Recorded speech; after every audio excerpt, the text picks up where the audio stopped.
Welcome, everyone, to another great episode of the Infinite Star Connections. We are your hosts. I am Vivian Chauvette, and with my good friend Jeff Demers. Welcome Jeff everyone to another great is the episode of CEO the and the Infinite Star executive director of We the are your Infinite host. Voice I am Project, Vivian Chauvette, and as with well as Jeff the Demers. also galactic ambassador for the Ponti, and he speaks for them, and they just love them. He's one of the beautiful Pontis, and I am the owner of the Infinite um, Healing from the Stars. I'm getting lost into infinity right now, everyone. I am known as a nocturne hybrid. I work with many interstellar galactic group consciousness, including the Octurians, and my work includes many things, including mentorship. But most importantly, we're here today with one of really precious guests, returning guests on the show today. We are thrilled to welcome back Derrell Stokes. And Derrell's going to be a wealth of knowledge, energy, connections, and love. We absolutely love having Derrell. You're in for a treat today. We know that Derrell is a licensed massage therapist. You do also holy Reiki fire practitioner, sound practitioner, and intuitive reader. Very connected, as you will see and feel and hear for yourself today.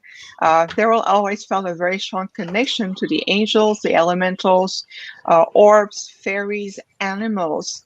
And he's going to talk about that connection that he has to offer and how he's going to translate his energy and his knowledge. And we're very, very excited because he's going to talk about his healing modality called karmic astrology healing. What is that? Derrell, your bio doesn't do you justice. So welcome back to the show. We want to hear all about you. Thank you for being here again with us on the Infinite Star Connections. How are you doing?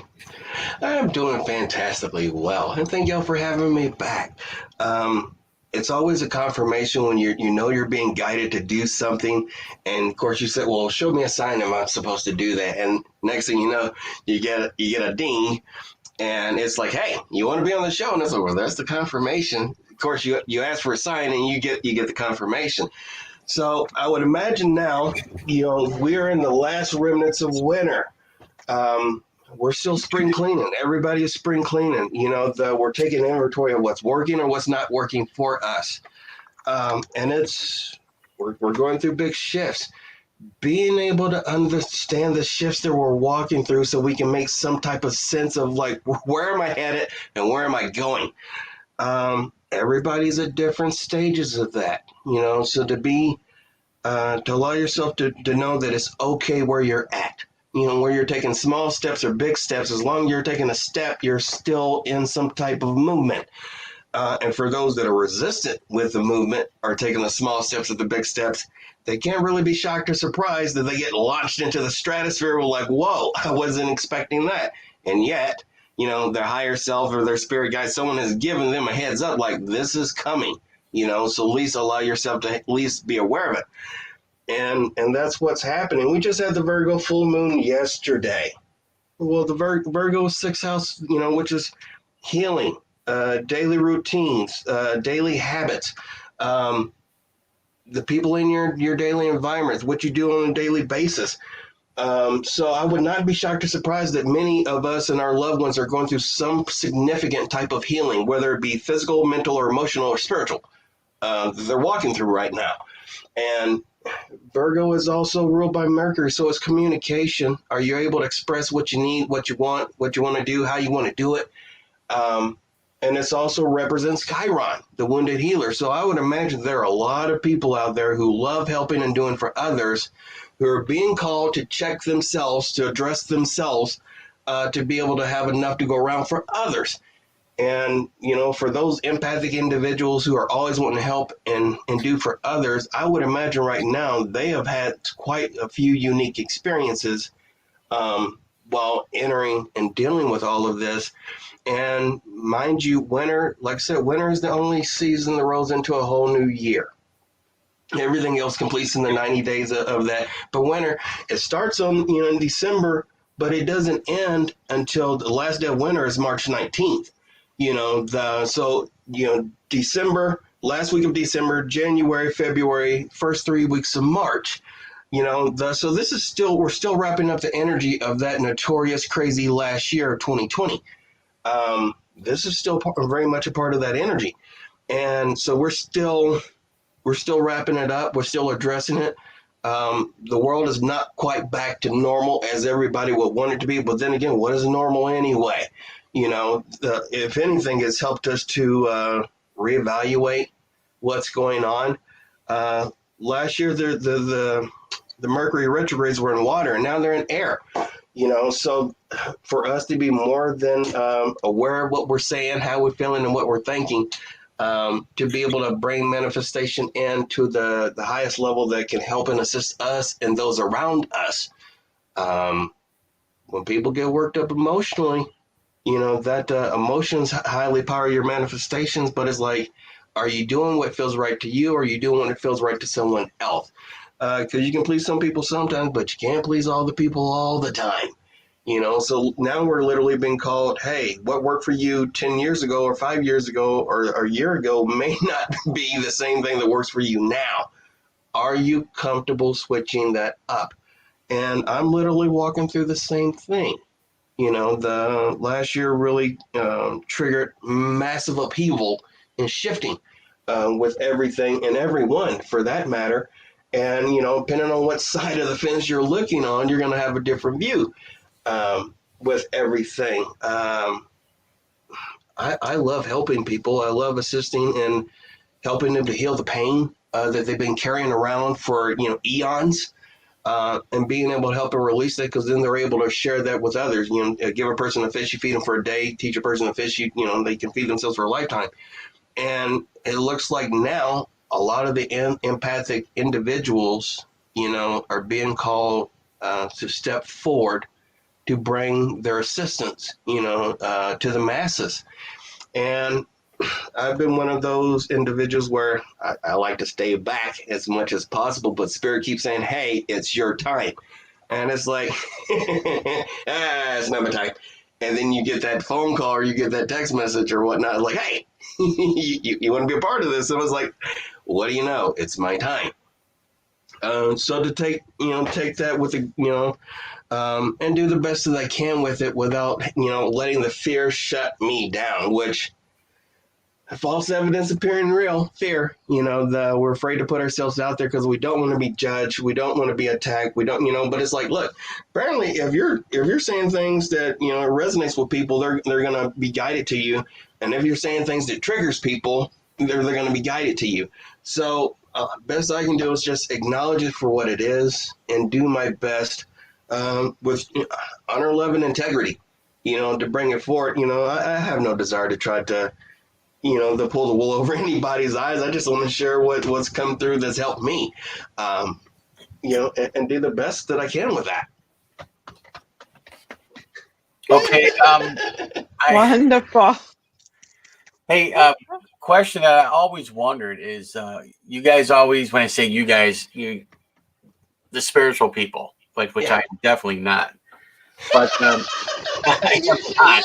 No, I'm not. far from that. But you guys always talk about the moon and everything's in retrograde and whatever that means, whatever. How does that really affect everybody? I mean, because the moon is full. I mean, what really does that do except raise the ocean levels, right? Is all I know, All right. Great question.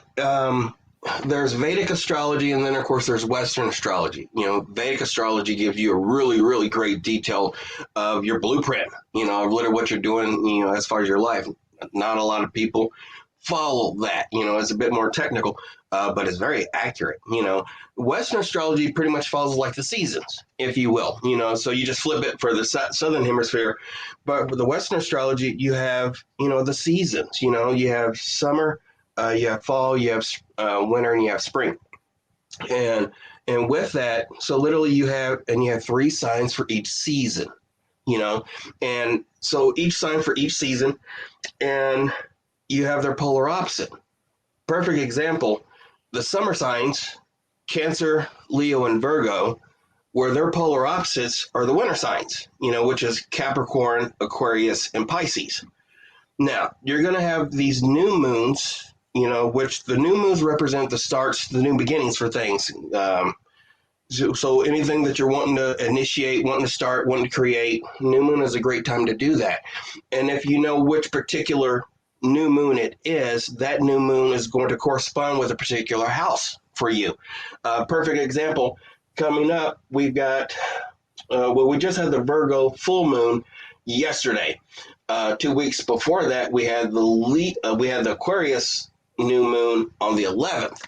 Now, of course, Aquarius is fixed air, and Virgo is mutable earth. The full moon represents completion. It's what you've been wanting to manifest, So literally that 28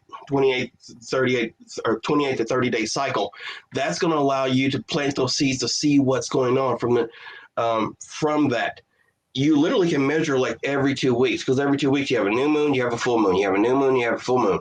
So you give yourself the full 4 weeks from new moon to new moon or full moon to full moon, you are going to witness some type of significant shift coming up.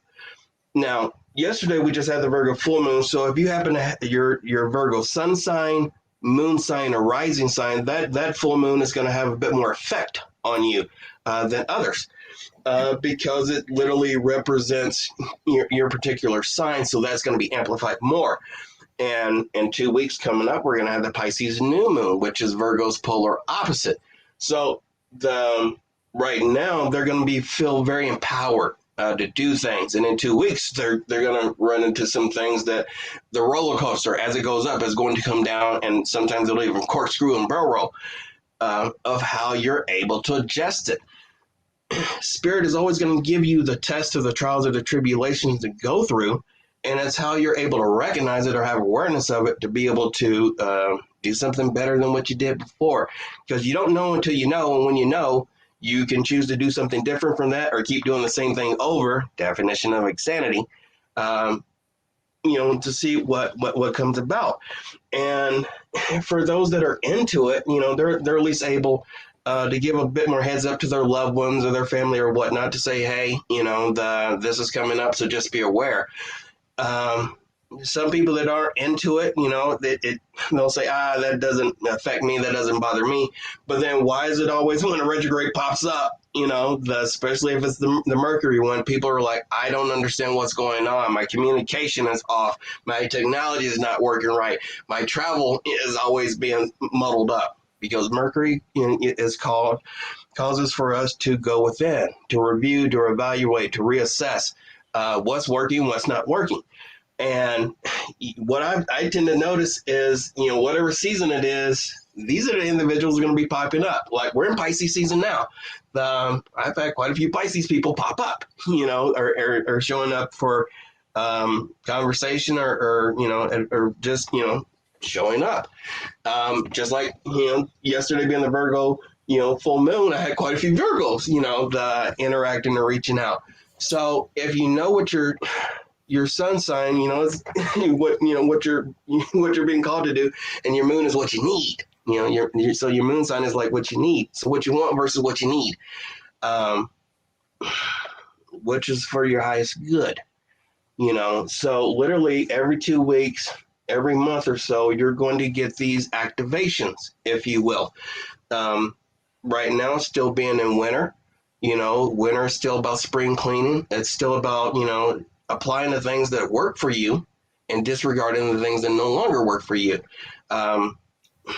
Capricorn in December, January, Aquarius into January and February, Pisces into February into March. It's cold, it's brutal. A lot coming up, and then we still feel like we get this big energy shift moving into spring, March 20th, by the way. Spring is Aries. Spring is the new start. Spring is the new energy. Winter is still the energy from the winter of this previous year, because even though we get 10 days of winter in December, we still get, the 78 days of winter left for January, February, March, that we're processing stuff. And being able to look at it to know, like, where are your greatest lessons going to come from? They're usually going to come from the people closest to you, your intimate partner, your siblings, your mom and dad, your children, um, your co-workers, because you're around these people more than anybody else. And so literally, how else are you going to get the lesson initiated to you? And these people, they're going to say things, they're going to do things that may trigger you. And people want to know, well, how do I know when I'm getting triggered? Your emotions.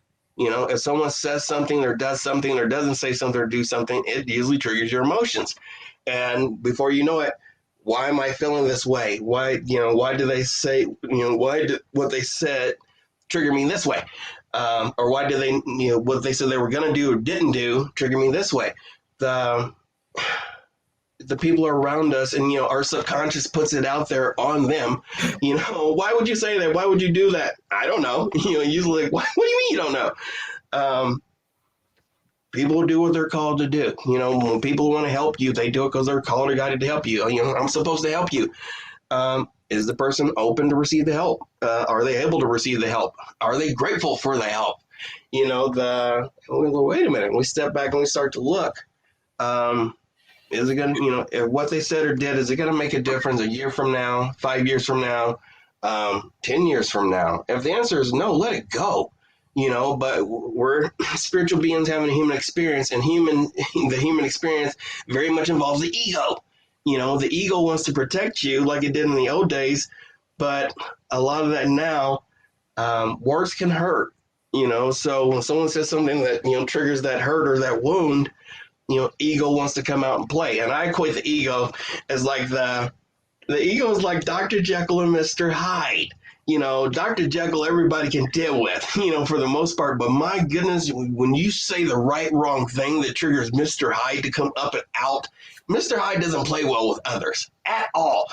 And it takes somebody to be able to recognize, that, hey, I said this or I did this and it's now triggered this. And am I going to back up and let this calm down? Or am I going to keep pushing it till I get a kaboom?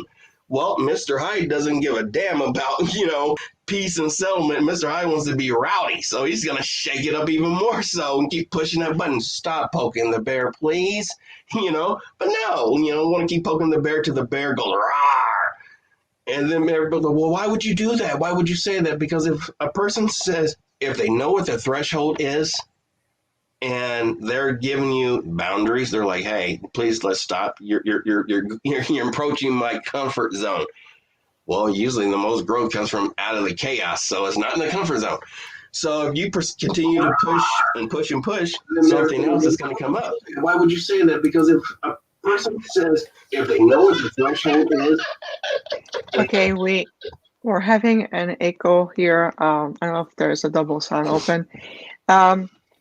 Derrell, this is amazing, and we already have questions for you in the chat room, and that information really brings beautiful questions. So if it's okay with everyone, I'd like to convey the first question. So Mike is asking, so if I'm a Capricorn, what do I need to focus on with the new moon?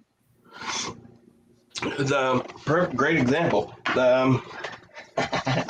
For Capricorns, let's say we look up, it's fantastic. It gives you all kinds of information about the moon cycles. So we look up, for the Capricorn, and so yesterday, we had the Virgo full moon. 9th house is being activated for Capricorn.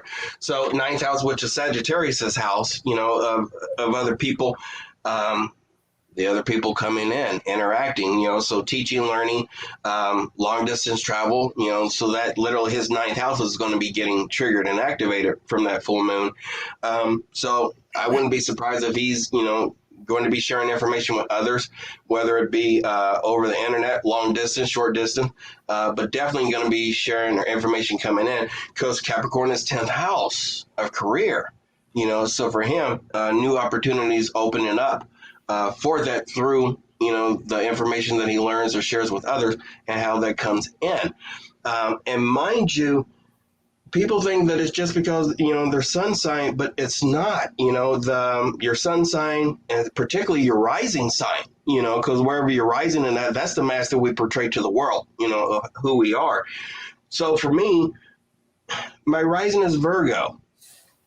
My moon is in Libra, and my sun sign is in Scorpio. So literally for the next 90 days, I'm going to be getting, various activations: Virgo full moon, Libra full moon, Scorpio full moon. So for the next 90 days, I'm going to be having various things come up that will trigger major activations for me, whether I'm aware of it or open to it or not. It's still going to be happening.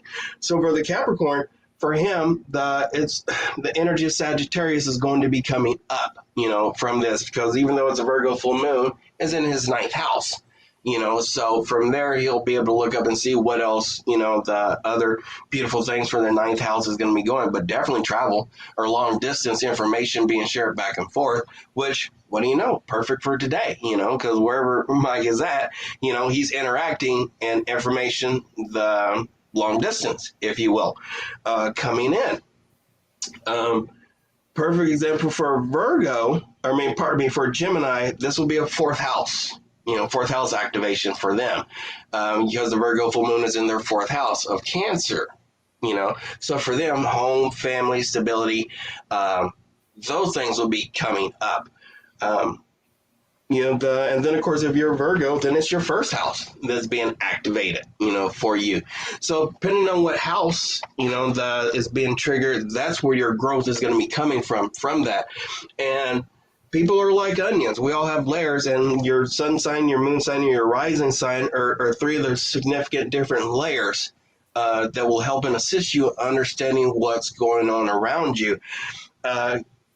Because especially if you're aware of it, then you're able to give the heads up to others, so that, they may not be aware of, like, why am I feeling like this? My energy's, feeling low or depleted, or I'm feeling edgy or anxious.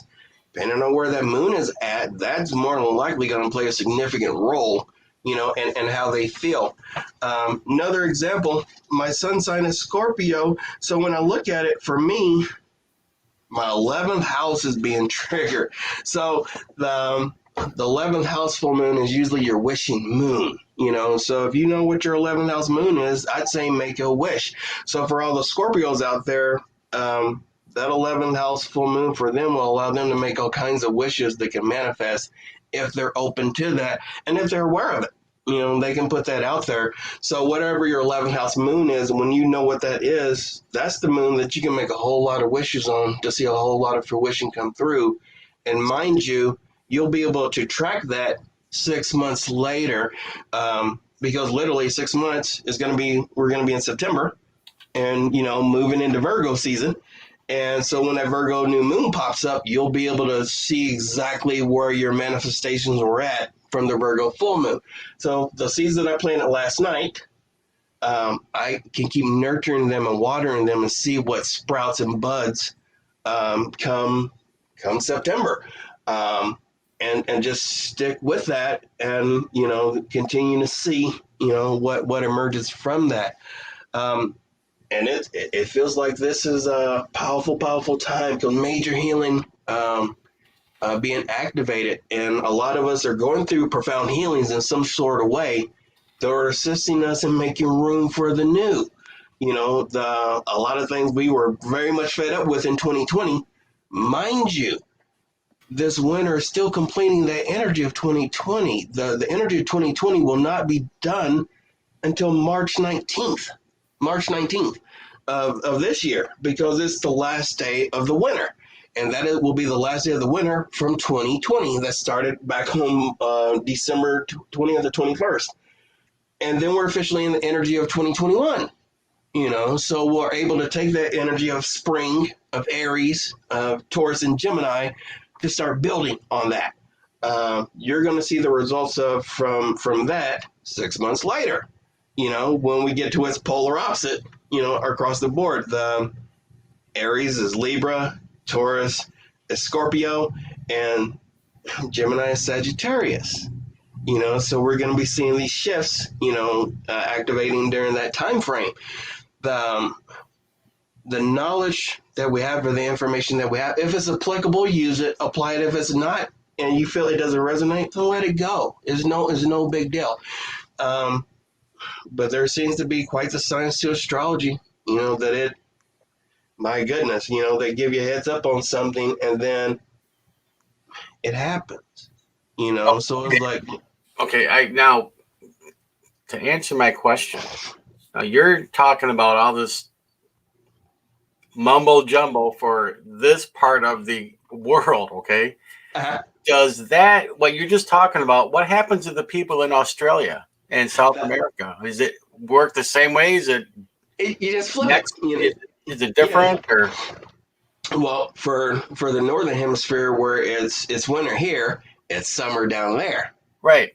You know, so you would literally just flip it, and so the southern hemisphere, you know, it would be the exact. It just would be opposite for them. You know, because right now they're dealing with the summer down there. Right. You know, so and we're dealing with the winter up here. So literally right now for them, let's see here, we're in Pisces now, so they would be like near the end of Virgo, you know, season over there. You know, about to go into the fall.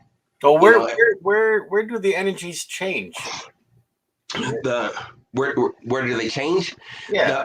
Well, you know, if you're in the southern hemisphere, you know, the Western astrology, you know, follows the seasons. You know, so wherever season you're in, that's, you know, you would apply it to that. Whereas if it was Vedic, you know, it's Western astrology wouldn't even, you know, matter to that because a lot of people's signs are totally different anyway. Mhm. You know, so they would literally have to follow. It's like a different blueprint for that. The Western astrology pretty much allows for you to plan out or make decisions or things based on that time frame, you know, that you're looking into. Usually, you know, spring is a great time to start and initiate things. You know, the new growth, everything's sprouting up. You're able to maintain that through the summer, and then you do the harvest in the fall, and then you're able to take that and review it in the winter, and then of course, you know, throw out what doesn't work or what didn't grow, and you know, make room for the new that you can apply that and plant those new seeds for the winter, so that when the spring does start up, you're able to continue with that. And So basically, from a technical standpoint, where the Earth is, the spring, the growth, everything, the plants growing, they would emit an energy that you would tap into. yeah, So it's basically the Earth is generating energies that affect you. Is that a true statement? that along with the other planets, mind you, because you have the inner planets, the personal planets, and then you have the outer planets. The inner planets, perfect example, Mercury, Venus, and Mars. These are the inner planets. Along with, you got the sun there, you know, which illuminates everything. The inner planets, Mercury, communication, how you learn, how you teach and interact with others. Venus, about what you love, what you value, what your passion is. How do they get their attributes? How do those planets get their? Do we give it to them? Or well, you know, I guess our ancestors gave it to them because, you know, they had a far greater understanding of it than we did. right. You know, with them to be able to come up with the calendars and the cycles, and to be able to calculate that, mind you, would have any of the technology that we had, but they may have had their own technology, you know, that they were able to use, the sundial, Stonehenge, Göbekli Tepe, and a lot of these other, you know, ancient sites, the Mayan pyramids. They were able to, when the sun rises, when it set, where it was at. They were able to mark all this stuff, you know. So for ancient culture, they had a remarkable grasp on it. You know, how the pyramids of Giza are lined up with Orion's belt, and a lot of the pyramids in the Incas and Mayans are also lined up with Orion's belt. What are the odds of that? You know, that so many ancient civilizations had an awareness of the ley lines, you know, or where this energy intersects and comes through the world, and it was accurate. It was incredibly accurate how they were able to demonstrate this information and knowledge, and how they were able to be aware of when the harvest was coming, when the summer was coming. They had all this information that allowed and assisted them, not only agriculturally, politically, and the other areas, you know, that they were being reliant upon. You know, the shamans and whatnot, they were able to use this information to guide their culture. Now you can imagine when they had a solar eclipse or something that they thought it was an impending doom or something. Oh, The gods were angry, so they were doing everything to make that pass. So you figure, an eclipse lasts a few minutes or whatnot. So they're like, hey, let's do the sacrifice, and appease them. And then sun comes back out. Hey, okay, we got something. Right. So next thing you know, let's load all these people up. We're going to sacrifice them, get them out of here. So that way we're going to have a good harvest. Look at a lot of the cenotes and stuff that people have found, the blue holes. There's all these various things that, for our ancient ancestors, they felt that it was sacred. They didn't ask too many questions about it. If it was a divine sign, they took that as that, and that's what they went with. Now in today's age where we're able to, to say like, hey, Pluto, bless his little heart, once it's a planet, then it's not a planet, then it was a planetoid, what is it? But it's that little planetoid has all this massive energy, because it's, death and transformation. Whereas the ancient ruler of Scorpio is Mars. Mars is the ancient ruler of Scorpio, so it does quite well there. So, Mars' energy. So wherever Mars is at in your chart, that's going to assist you with getting things going or, giving you an energy to see it through. And mind you, it's the rule of Aries, which is a cardinal fire. And it's the start of the zodiac, of the Western astrology zodiac anyway. So Aries, fire, new beginnings, new starts. It starts in fire. What do you know?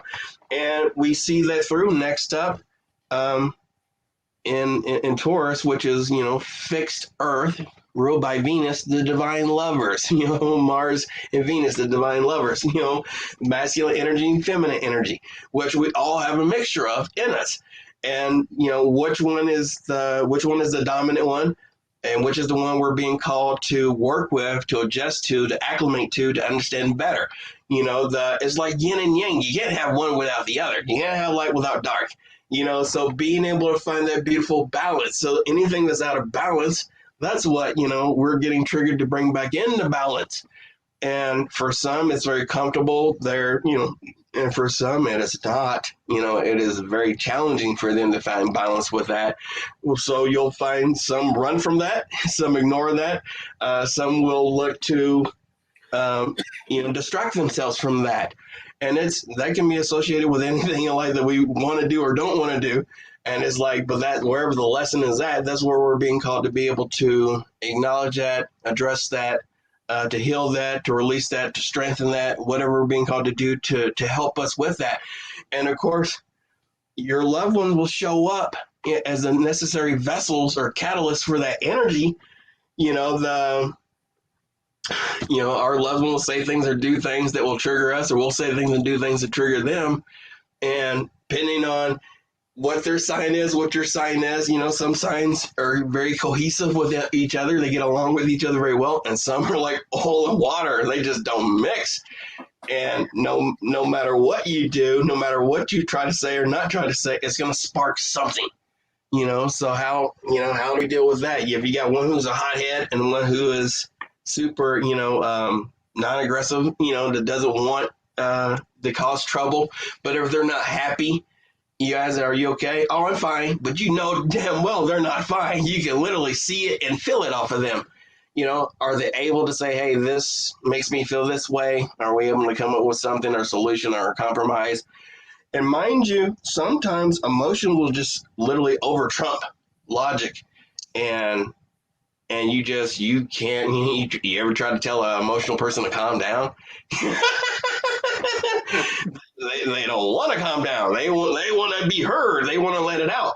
And all that emotional energy, it finally, it just comes up and out, so how are we able to work with that energy? Yeah, you're right about the energy. So speaking of energy, I'd like to direct that spurt of energy. There's something a bit special today with one of our listener and tuning in right now, Heather. It's her birthday. Hey, happy birthday, Heather. Yay, happy birthday, Heather. And she said that she has a Leo rising and a Pisces descending sign. So since it's a little special occasion for Heather, I was wondering, Derrell, if based on my information, if you had maybe a short version, just a little message, a little something for her. For her, for the Leo, which is fixed fire, so her, for her Leo rising, her second house is being activated today or yesterday, which money, home and possession. So this literally, whatever she's been wanting to work on, or at least get it out there so that others will be able to find benefit in it. Now's the time.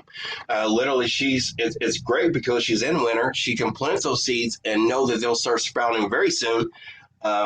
Especially in the spring is right around the corner. So for her, anything that she's open and ready to move forward with, now's a great time to do it. And Leo rising means she's illuminated by the sun. So she's going to be able to see things very clearly. So whatever feels like she hasn't been making sense to her, it's going to start making sense now. And she just had her, Leo full moon as well. So this energy is very much going to be assisting her. She'll see big gains this shift, leading up literally to August, or the end of July, if you will, when we move into Leo season with that. So for her, I'd say go with whatever she's been working on and allow herself to know that she's got that flamboyant Leo energy. People will be drawn to it. And spirit will illuminate it to show her like this, trust your gut on this, and follow through with it. You'll be more than likely very happy with the end of that. It fits, and I personally know Heather, so that's why I'm happy to to bring that special occasion, and that really fits right on. So thank you, Derrell, so much for that. That really means a lot. Is it possible to bring your camera a little bit further so we can see your full head? Sometimes we just see your. There we go. You want to see your smile and your energy. Now, I like to throw a little curveball here, and I think it's going to be interesting. From a galactic perspective. We talk about the moon a lot, the full moon, the new moon, the moon cycle, how it affects everybody, whether it's emotion, whether it's new beginning. But how about this? So how come the moon seems to be so much part of the rituals or the astrology, and then we do, gathering, when in reality the moon, it's an empty, it's a spatial, it's a space station, it's been there, it's artificial. So it's why, from a galactic perspective, we go like, okay, it's a cycle. We don't perceive it the same way. You bring up a beautiful point. For those individuals that created the moon, they felt that it's still, artificial or not, hollow or not. It being there, brings this something that's essential, to the earth, the flow of the tides. You ever notice that depending on the cycles of the moon, people act or react a certain type of way, and there's a name for people that are highly affected by the moon? You ever heard the term lunatic? A lunatic. The lunatics tend to come out during the full moon. Emergency room tends to be a lot fuller during the full moon. People's moods, their cycles, the menstrual cycle is affected by the moon. So I love that question because this is something I was just literally asking the other day. There are two months in the year that were not originally in the year. These 2 months were introduced into the year by the rulers of Rome. You familiar with July and August? Mm-hmm. Julius Caesar and Augustus Caesar. It's funny that July and August. Which is Cancer and Leo. Did you notice that there are a lot of the other signs that have two rulers, but there's only one for Cancer and there's only one for Leo, which is the moon and the sun. The moon and the sun. And I thought, isn't that interesting? Because originally, you look at the planets, or you look at the months, November is nueve. That's 9. November is 9. November is not 11. November is 9. Octo is 8. October is supposed to be 8. It's not supposed to be 10. So But we got two planets that got popped in there. We got two months that got popped in there, July and August. I would imagine that astrology would be quite different, if Julius Caesar hadn't created July and how Augustus Caesar hadn't created August. And hell, while we're on it, why is it February is the only month that has 28 days in it? And every 2 years, 4 years, it gets an extra day. So that was something that I was like, eh. So literally there wouldn't have been a Cancer, there wouldn't have been a Leo, there wouldn't have been a moon sign, there wouldn't have been a sun sign, which makes sense that Aries, Mars, it rules both Aries and Scorpio. Taurus, which is ruled by Venus, is both, covers Taurus and Libra. Gemini, which is, Mercury, covers Gemini and Virgo. Then you get to Cancer, move on, the moon, you get to Leo, move on, the sun, and then you get back to Virgo, which is ruled by Mercury. You get Libra, ruled by Venus. You get Scorpio, ruled by Mars. You get, Sagittarius by Jupiter. You get Capricorn, which is Saturn. You get Aquarius, which is Uranus. And then you get, the Pisces, which is Neptune, Okay, but where in the hell, you get July and August, which is like, hey, so for all of our existence, we've known it to be as such, and yet it was these guys with power that created, you know what, I would love to have a month named after myself. So, ironic, that the July and August, ruled by the sun and the moon, was like, where'd y'all come from? And how long you been here? Welcome to the party. So our astrology, Western astrology, would be very much different if Cancer and Leo were not in there, but it's like, wow. So that was just something that came up to me. So the question about the moon, it fits, because it's like, where the hell did this come from? And how long has it been there? Only the ancients would know that, the Dogon or somebody, they would probably know. And a lot of them, the Incas, hell, they probably knew, which is where they're like, nah, they can't keep a secret. So, we're going to bring them with us. You have these cultures and civilizations just literally disappeared, without a trace. And like, where'd they go? But, we have, a moon that we can't. They said when they dropped the landing thing on it, it rang like a bell for what, an hour, 2 hours or whatever. And why is it that we never see the dark side of the moon? Everything else is, the Earth rotates, it orbits. Why in the moon? What, the moon is stationary? Is it in a stationary orbit? It doesn't spin around, like the Earth spins around the sun? That's interesting. What the hell did they see up there where, we ain't went back since? That was in the 60s, that we landed on there. And ain't nobody went back since. That's questionable. We've reverse engineered everything. And I know I'm getting a bit off topic, but heck, our technology has done leapfrogs since what, the 70s? You remember the 70s? We had 8 tracks. Most people today, they wouldn't even know what an 8-track cassette tape is. But 8-track cassette tapes, then the cassette tape, then the CD, and then the DVD, and then hell, even before that, you had the VHS, VHS or Beta. All this stuff has now become obsolete literally within the past 20 years. Back then when we just had CBS, NBC, and ABC, and then cable emerged, and then from cable, so everything else expanded, and now we're streaming. All the major networks are now offering their streaming packages. Which, for our generation and whatnot, we're like, we remember when it was none of this, and you had your Walkman walking around, and then that, oh, what's that? Then a few years later, is the CD player walking around, and then it was like the MP3 player walking around. I know. Thank you for that. It's true. There was so much thing has changed. It's just going back to the moon. It's just when you work with Interstellar Consciousness and other groups, it's very perceived differently. This is why, I never felt very compelled to celebrate or do rituals or to comply to, because when I look at the moon, I have other feedback. I'm getting other signal. But I was curious to see from your perspective, and you answer that in beautiful way in spades. We have a question for you, Derrell, if it's okay, from Kathy.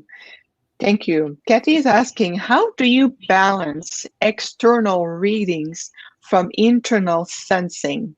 Meaning, does relying on the external reduce the effectiveness of the internal?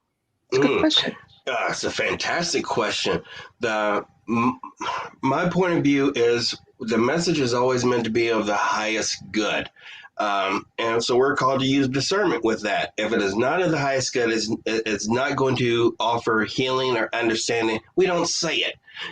It could be very well that we've had that experience. We've definitely been through that, but we're a bit biased, because our experience may have been different than what the person is going through, and we may want to put our biased opinion onto that.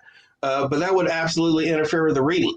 Being able to step out of that, and take a step back and be like the neutral party, if you will, to advise, like, don't shoot the messenger.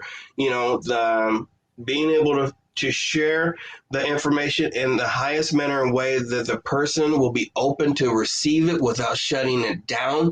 Because once the ego has been triggered, if the ego is pissed off at you, it ain't going to hear anything you have to say or offer at all. Because it's like, nope, I'm not listening to you. Kind of like the child rebelling against the parent. I don't want to listen to what you're saying. Even though the parent could have very good, advice, but because the child is, the way the parent has said it, the way the parent has offered it, the child is just absolutely nope, which means they're going to have to go through that experience to get it. And then, of course, my goodness, it's rare for the child to say, you know what, mom and dad, you are absolutely correct or right. I apologize for not listening to you. Please share your words of wisdom with me more often. Not many teenagers are going to say that or be open to that. So when sharing a message, being able to just, to allow it to come through and share it as openly and honestly as you can. And it's, it's not about people pleasing. It's about getting the information out to where they're able to, because more than likely they already know what they're supposed to do. They already know what they've heard or seen. They're contacting you for confirmation or validation that they're not crazy with what they're getting. And look, our intuition is always incredibly spot on. And the more you listen to it, the stronger it becomes. And what I always like to say is, how in the world can you listen to somebody who does not listen to their own intuition? Then you should do this. You ought to do that. You need to do that. I'd be more apt to do that, if the person bringing this to me is bringing it, from a place where they follow through with that, they honor that. So I'm more apt to open and be listening to that.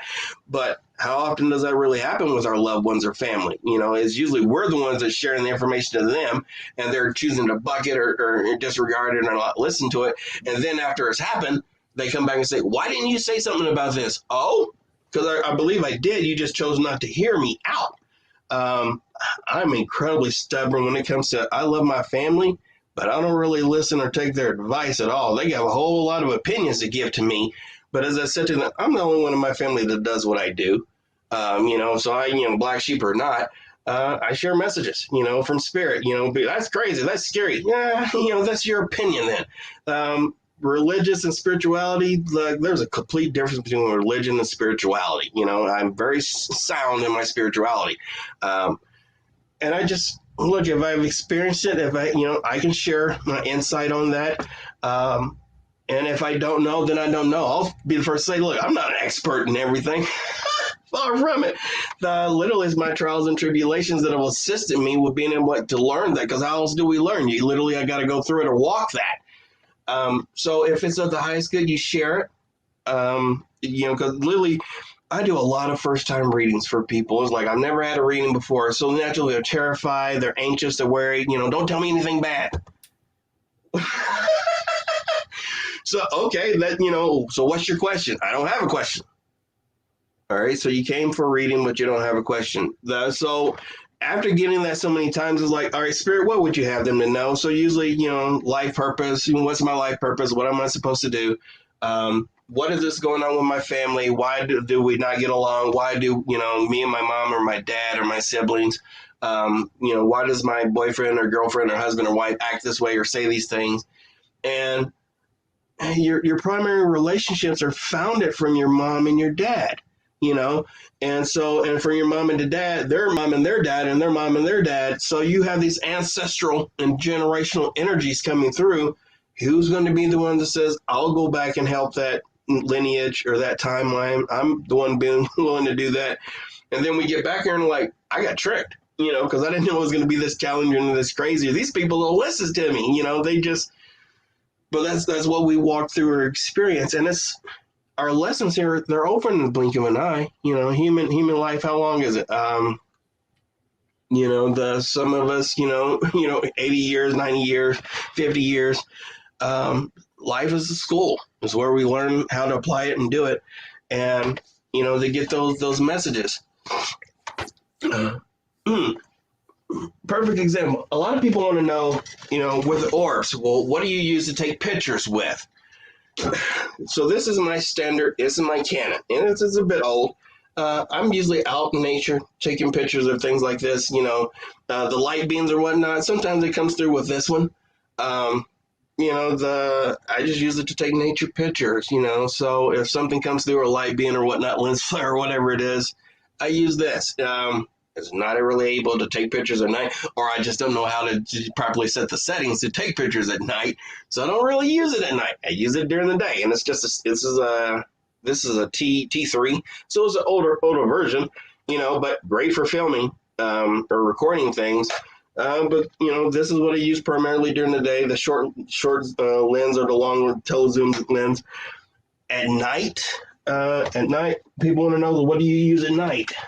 I've used a variety. So like this camera was gifted to me, and it's an old Nikon P100, and the lady says, I'm being guided to give you my camera. You know, so I, you know, received it, and I've used it, you know, quite a bit. And, you know, it's just a standard, old camera.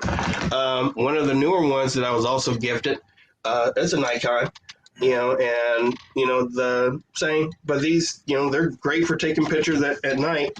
And this one, this is like the very first camera that I had here, which is a Fujifilm. And, you know, these, you know, they're just standard, you know, they use AA batteries. If I get this thing open, you know, and, you know, they drain out pretty quick, you know, so I usually have to carry a whole lot of batteries around because these always get drained out. All that thought, Derrell, all that thought, you got me lost a little. We're talking about one thing. Are you talking about equipment that you are more in alignment to take orbs? Are we talking about orbs right now? Yeah, we're talking about orbs. Okay. Yeah. Okay. Yeah. That's awesome, because I know that you're very in tune with them. Have you taken any maybe new orbs picture? And that really caught my attention. I'll tell you what, because yesterday we were on a ranch doing a beautiful 12 domain universal matrix activation. And as we were on the land, I took some picture, and this very sharp, beautiful, bright blue orb came, and you can see a face. There's a being in it. That's why I'm like, wait a second here, this is good. We're talking about equipment, we're in orbs, and I'm like, that just happened to me yesterday. So tell us more about it, because I know you're very connected with the orbs. Usually during like astrological events, you know, new moons, particularly full moons, you know, just because of the brightness and luminescence of the moon, you know, drum circles or ceremonies tend to happen during that time frame, just like our ancestors did, to channel in, to bring this energy in, to, you know, send prayers and blessings out to the loved ones and the planet, and all those on it. So during these astrological events, you know, the energy is really flowing in. So you're more likely going to be able to receive not only downloads, uploads, insight, information, but you're also going to be in the presence of these beings that are able to come through during this portal of energy. You know, so full moons, new moons, eclipses, the first day of the seasons or whatnot, spring, summer, fall, and winter. These days, the solstices, the equinoxes, the full moons, you know, the portal is very much open during these time frames. And think about it, you're with a like-minded group of individuals, you know, who's wanting to send out love and healing, and uplifting, and this to all around. And if you're someone who's open or sensitive to that energy, you're more than likely going to experience something. And, you know, the blue, the green, the red, the orange, these orbs showing up, you know, and then clearly being able to see the face in them, you know, I mean, they're like sacred geometry, if you will. We're all beings of light. We're literally all beings of light. So it's funny that some people like, you know, but that's a lens flare, or, you know, it's not even real. But damn, we're all still beings of light. You know, the light comes in many different spectrums and layers. I'm colorblind, for Pete's sake. So my blues and purples and reds and greens and browns and yellows, they all merge anyway, you know. So I see a totally different spectrum of color depending on the light and where it's at, you know. So, you know, so for me, you know, I usually have to confirm with someone, is this blue, is this green, is this red, is this yellow? Because I will see it from a totally different, you know, array or spectrum that I see through. Because I've been colorblind my whole life, so I see a different thing. But one thing I've noticed, I see damn near faces in everything, you know, which, you know, someone will send me a picture and they're like, hey, what do you see? And right off the bat, I see the face right there. And it's like you're looking at something, but then the trees can look like eyes, you know, the clouds or whatnot, you know, the upper part of the face. But it's all very clear to me. You know, I can look at something like, oh, I see a face in that, you know, and where? And I'm able to highlight it or whatnot. And they're like, I don't see it. If you're open to it, you're more likely going to be able to see and notice things a whole lot clearer than someone who's not open to it. You know, and I'm skeptical about a lot of things, which is why I go around asking, show me a sign, show me a sign, show me a sign, so that I can see it myself. You know, look, if you want to know, you know, like I said, grab your camera, go out and say, if you're here, please show yourself to me so that I may know or see, you know, or feel that you're around. And look, there are people that feel it, there are people that hear it, there are people that see it, and there are people that know it, you know. And if you're around one of these individuals, the more than likely, and you're open to it too, then guess what? That connection is going to strengthen even more so, and these individuals being to come forward or show themselves. If you're in fear, why would they show themselves? You know, that's just like with Sasquatch or anything else. If you're in fear, why would it show itself? And if it did, would you be able to have a civil conversation with it? Or would you go running and screaming, or get my gun? Most people, if they're in fear, they sure in the hell don't want to talk about it. They want to eliminate it, knock it out, get rid of it, and stuff it, you know, and then parade it around. Look, it was real. It was the last one in existence, and now it's on my wall. Okay, so, you know, it's a matter. We live in like what, a matrix type world. You know, we create the reality that we're in. A lot of the masses are still sheep or cattle, you know, that are being herded into this or herded into that, and they don't want to question this or they don't want to question that. That's dangerous, you know. For those that are open to it, look, if you want to know, ask, you know, go explore, check it out. Little place in Kentucky where, you know, it's known for the Corvette, you know. But heck, I came out here and it was like night and day. You know, Sedona, Arizona is completely different from Bowling Green, Kentucky. Completely different. Yeah, as far as, you know, people are open or not open, or, you know, is what you choose to be comfortable with exploring. You know, I know that there are a lot of amazing things out there that we just can't quite explain. You know, if that was the case, they'd be able to explain Skinwalker Ranch, you know, and all the activities and things that happen out there. But we're unable to. You know, we'd be able to understand or describe a lot of things that happen during the vortexes, like the Bermuda Triangle, you know, or things like that. So you go where you're called to and where you're sensitive to it. And the more sensitive you are, the more it's going to get your attention. You know, they're going to show up to the individuals that are open and willing to communicate with them. You know, and of course, these are the people like, all right, you're showing yourself to me now, or you're revealing this to me now, and you're wanting me to share this with others. They may or may not be open to hear what I have to say.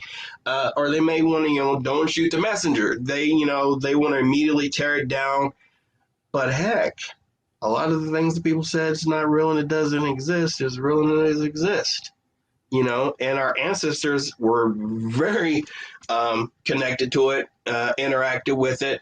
So why do they go to such great lengths to cover it up? My goodness, all the stuff they found in the Grand Canyon, from all over the place. How did it get there? But why the Smithsonian doesn't want to talk about it, because they're like, no. But you'll search and you find the cave or whatnot that was found there that had the Buddhist, statues and things from Egypt and whatnot. How did it get all the way into North America, into the Grand Canyon of all places? But, that some people don't want to talk about that. If we keep finding all the different burial mounds and the ancient civilizations that are, wait a minute, they're saying this is 5,000 years old, 10,000 years old, 12,000 years old, but they say that it only goes to this point. Somebody either needs to recorrect, the history of it, or come out with the dad-burn truth. Same for the giants. A lot of people don't want to talk about the giants, but my goodness, they have found their bones and everything else, all over the place. They're the giant footprints.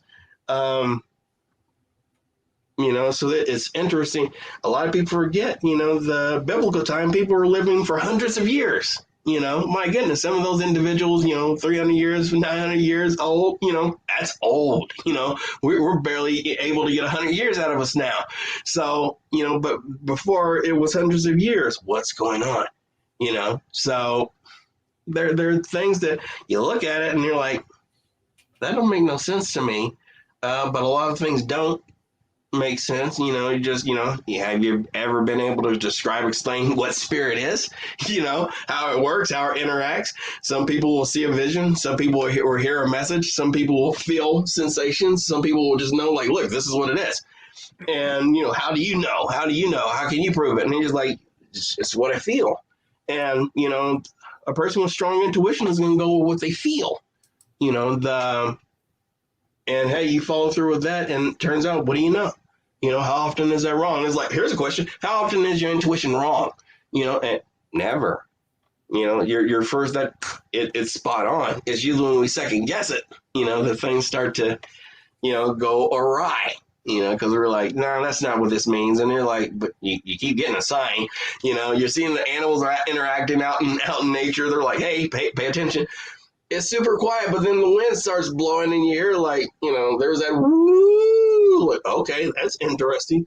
And then the freaking door opens up, why my door just, and this all just happened to me, just like a few days ago, Jeff reaches out, and it's like, okay, next thing you know, the wind is picking up, whistling at that, and dad burned window, and I'm like, okay, and then the door opens up, and it's like, I didn't touch the door, and the door was locked. But my door opened right on up, and it's like, okay, it looks like I need to prepare myself, because I'm being called back out there. And it happens. Yeah, and you're making a good point here, Derrell, because we're very much, all of us are with you. You talk about the wind, the sound, the door opening. Mm-hmm. That's one thing, and people also, clients have been reporting more, being more sensitive, attuned to hearing tonality, mm-hmm. Tones, whether it's the opening of the clairaudience, the wind, it feel like it's bringing almost like a language of its own. Let's talk about that. Have you experience? You talk about it, sound or hearing different. Have you noticed different tonality coming through, even from the universe? Oh, absolutely. First you're like, is this tetanus or what's going on? That ringing in the air. But then it's different pitches. The highs or lows, or your right ear, left ear, and you're like, they're ringing in the ear. And yet, whenever that ringing in the ear occurs, I tend to what's the time? Oh, I want to know what the time is so I can, look at what the angel numbers are saying to that. And what do you know that I'm hearing this frequency, and I look at, the angel numbers, and it gives me, the time frame, and I was like, oh, okay. We are becoming more sensitive. I mean, now we are in the age of Aquarius, So, at this point, one, which is fixed air, so that's information coming in, through the crown chakra, and how we choose to process it. There are several chakras in the body, but a lot of people are familiar with the 7, and we start out, we got the root, the sacral, and the solar plexus. Those are the lower chakras. the root, the sacral, and solar plexus. We got the midway chakra, which happens to be the heart chakra. That's the spot where the forgiveness and the healing takes place.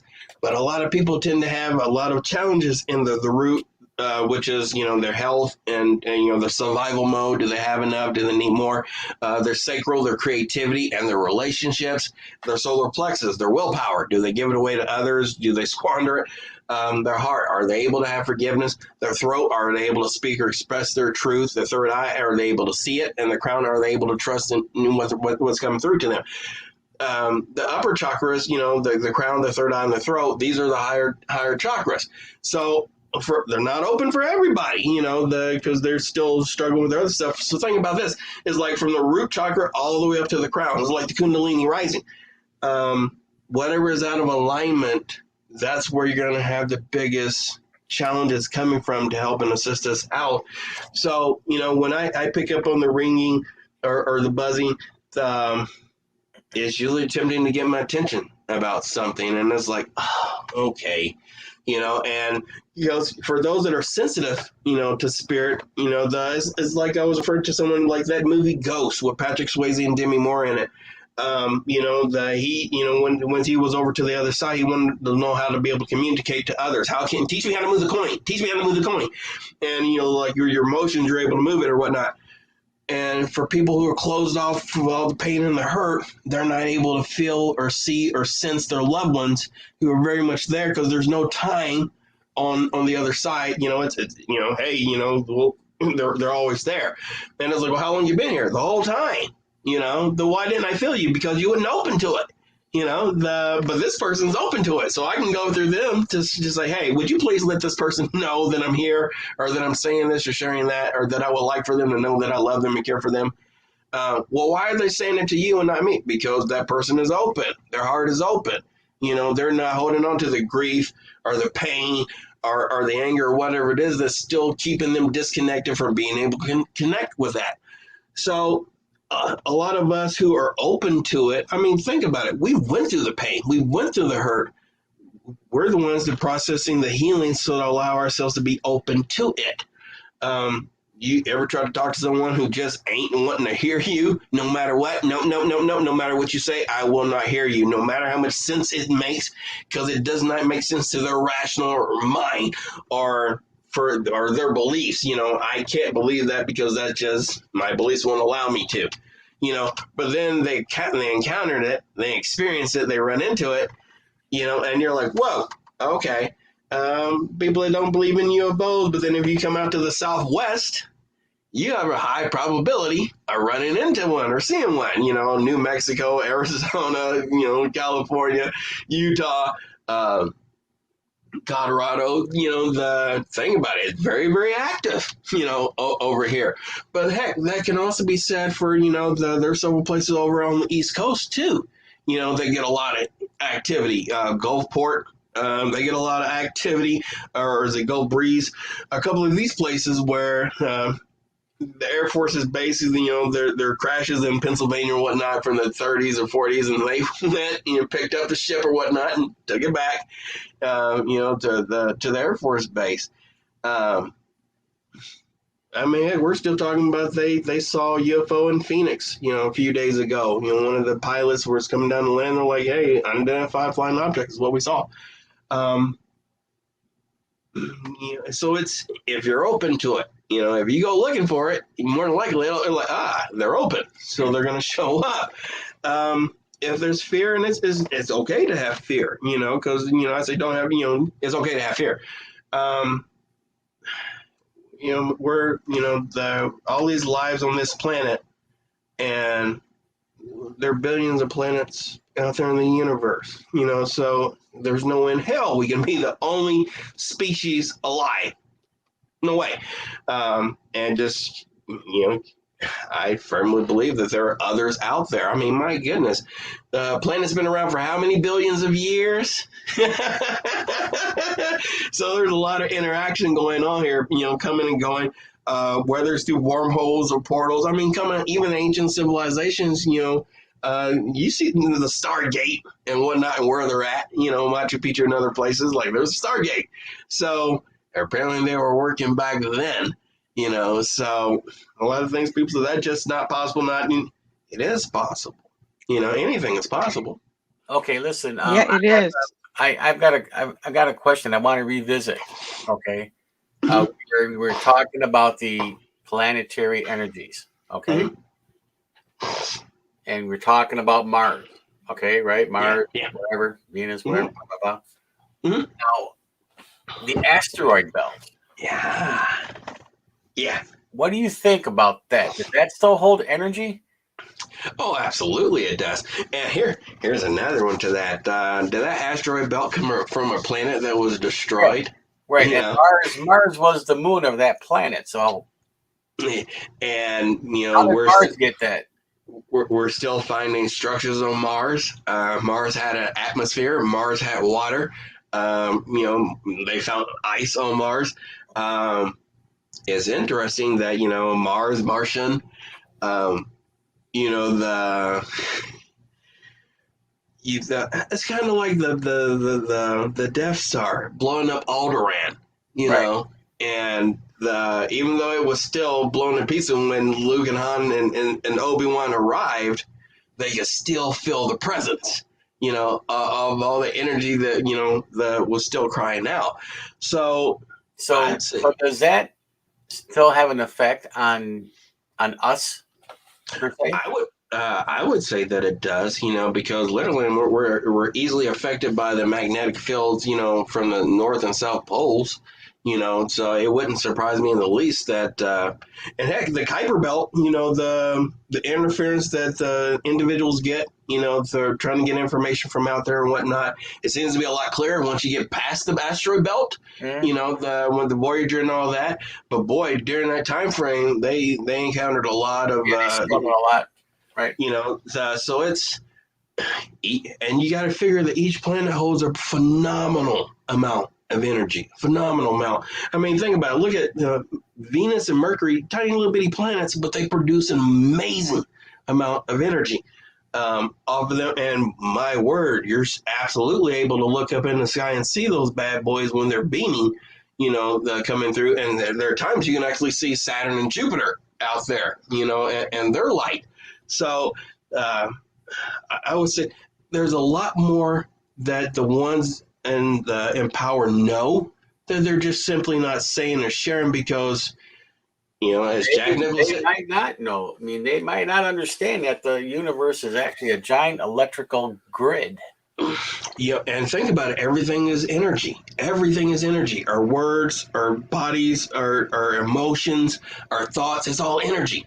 And that energy is always going somewhere. You know, it's always going somewhere. It's always in motion. It's always in movement. Heck, even the dark matter, you know, the dark matter, light matter, it's all energy. You know, and we know that there are massive black holes out there, but we can't quite see them unless, you know, we got the certain graphs or whatnot. But heck, and what the black hole that's the center of our galaxy, you know? Oh, okay, well, we've got a black hole literally at the center of the galactic, you know? Okay, that's interesting. So I'd say that the energy is very much in effect. And notice this.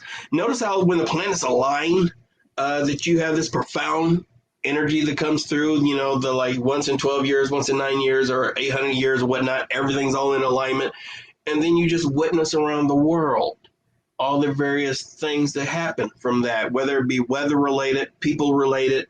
But usually it's something that gets our attention, you know, when it triggers the earthquakes, the volcanoes, the tectonic plates, all this stuff, the weather, there are things where like things It's called happening, structural energy.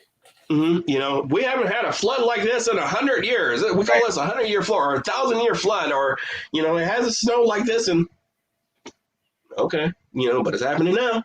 You know, the heart, you know, the weather manipulation, energy, you know, so it's interesting how they can, you know, use it for this or use it for that. You know, I mean, when all the fires were starting, they're like, is there energy being fired from somewhere that's causing this?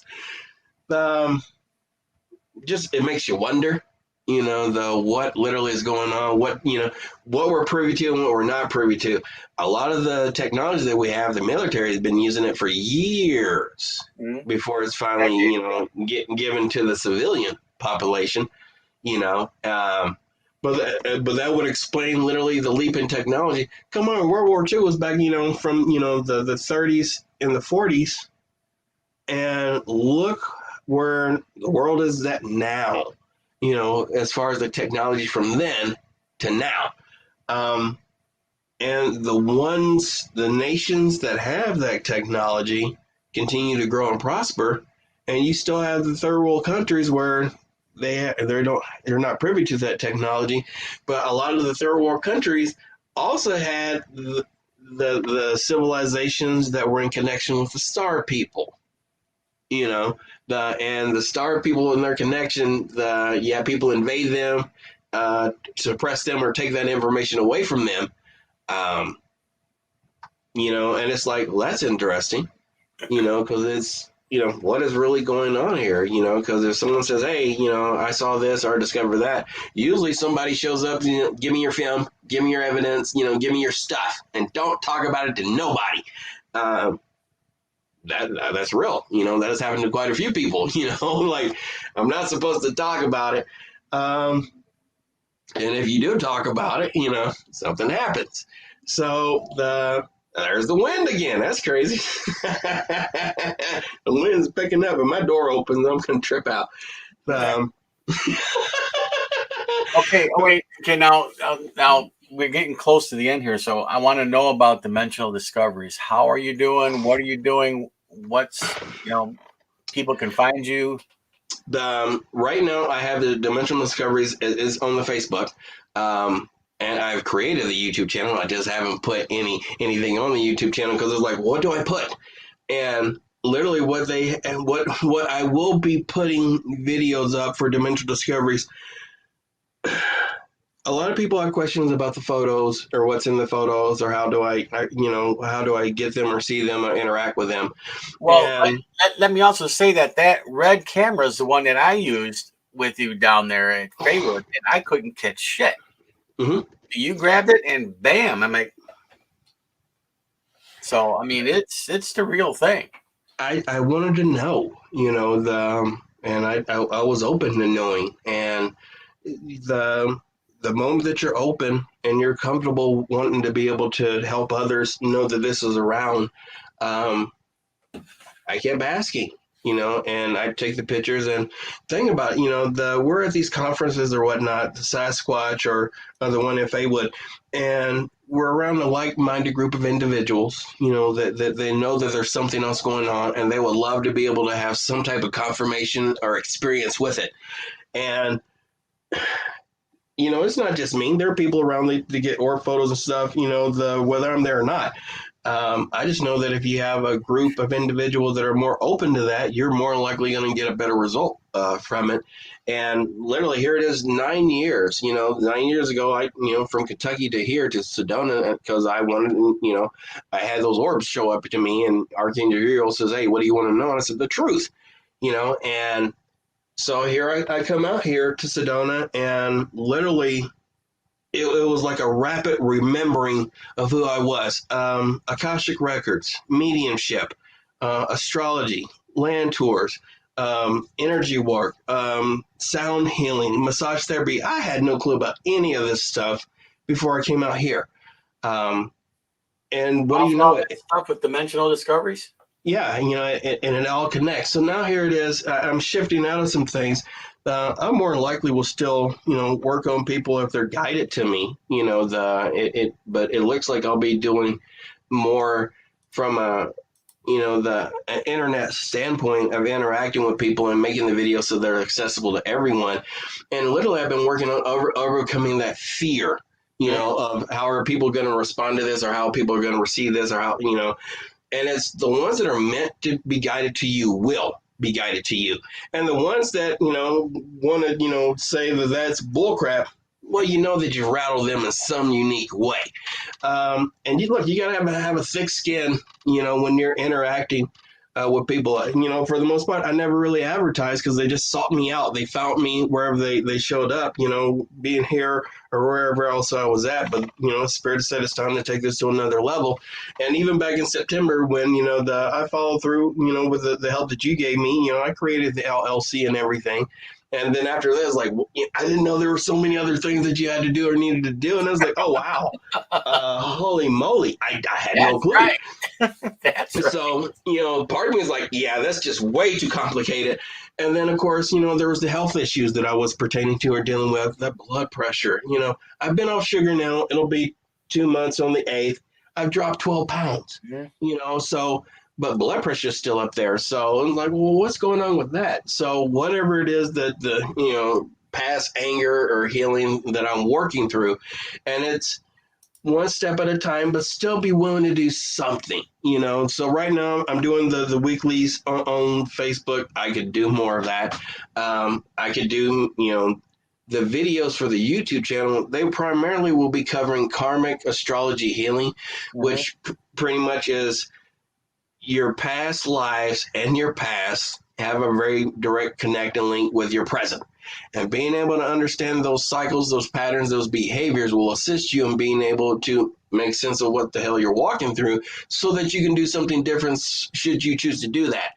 And the only way I can do it is from my own personal experience, so and it's like, well, how do I make that? And what do I do technology wise? Being able to ask for help from those, which I've done. And then you still got to record it. You still got to edit it and get it all up there. So I will start creating or launching the new videos for the YouTube channel here very, very soon because it's just time. And they've literally been on me since September to get this out there. And the more that I'm like, and every time I would be like, I'm not ready. Oh, yes, you are. Oh, yeah. So, to get that out there. So primarily, I'll be making videos on the stuff that, that we walk through in our daily lives and with our loved ones that we've been connected to this lifetime and past lifetimes that will help us to understand more about that. I will also, separate videos on the orbs or the angels or the ascended masters or the fairies. Because it's the overall dimensional discovery. So it's pretty much going to cover a little bit of everything. And now with just being able to be consistent with it. A lot of people start out, but you can hit burnout very easily with this. Oh, but you have enough content for years. It's literally every day I wake up with something, and literally the people that I talk to, something's always coming through. And I know that sounds crazy, but I can just be talking to, a family member, or my girlfriend and whatnot. And it makes sense to me. And it's like, oh, okay. Why would it come through this way?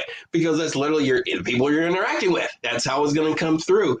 And being mindful that, whatever someone is saying or, is my subconscious, triggering that, it looked deeper than the surface stuff. What else is meant to be said? What else is meant to be acknowledged? And as much as I have fear around, the social media, they're like, face it. So literally allowing myself to get out there and put something out to keep building, because I'm super comfortable being on camera, and I definitely feel like I have plenty of information to share with others that will be uplifting and healing to them, because I know I'm not the only person walking through it. And, being super grateful for individuals like y'all that allow for me to, have that opportunity and to follow through with it, because people can help you out, but you still got to follow through to deliver the information and the content. And so for me, they said definitely have it out by March. So there's no doubt about it. I will have videos up and out before the end of March. Pertaining on things that are interest to me. And I'll get that out there and to be more interactive on Facebook, because I tend to shut down, I'm human after all. I have fears too. So sometimes I shut down and don't respond or react and highly empathic and sensitive. So you feel it and then you just like, I don't want to deal with it. But they're not letting any of this go anywhere. And they're like, the more you say you won't, you will. Right. So I'm like, I'm not doing this. Oh, yes, you will. I'm not doing that. Oh, yes, you will. So I'm like, I'm open to whatever I need to do. Um, I'm not at the same place I used to be at, in Sedona. So people are like, are you still at that place? I am not. I'm not at that place.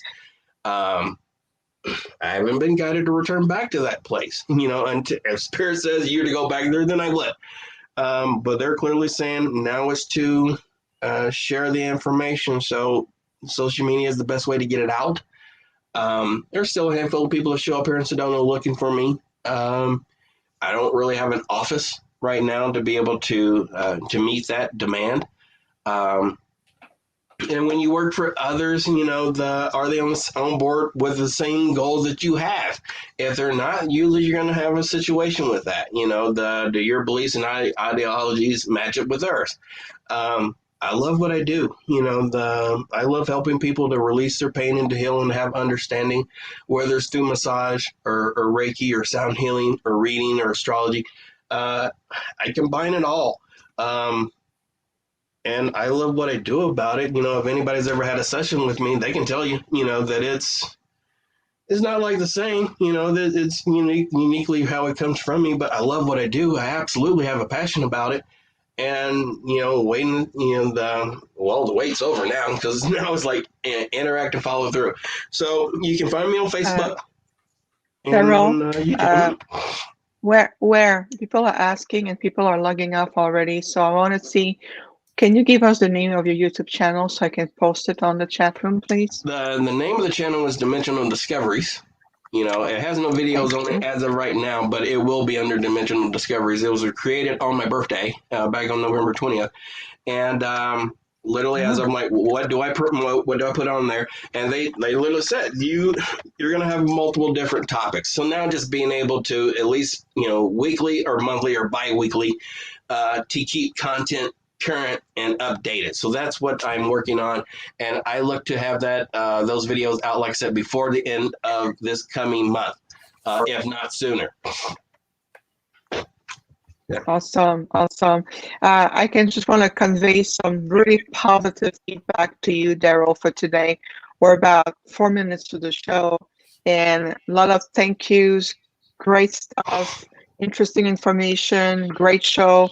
A lot of great feedback, and I wanted to tell you, because your energy conveys that to what you're sharing. You're very generous with your information, with who you are.